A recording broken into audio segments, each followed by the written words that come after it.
बिस्मिल्लाहिर्रहमानिर्रहीम। अस्सलाम वालेकुम वरहमतुल्लाहि वबरकातुहू। इस्लामिक वज़ाइफ़ एंड दुआएं चैनल में खुश आमदीद।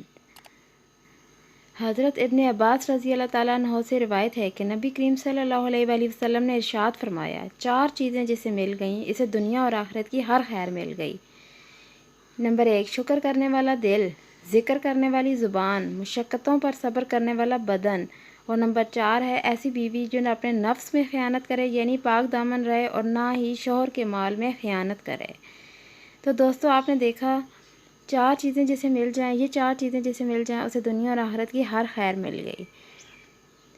अच्छी बात दूसरों को फैलाना सदका जारिया है। अगर आपको ये हदीस पसंद आई हो तो ज़रूर शेयर करें आगे दोस्तों से, ताकि और लोग भी इससे फ़ायदा हासिल कर सकें। शुक्रिया।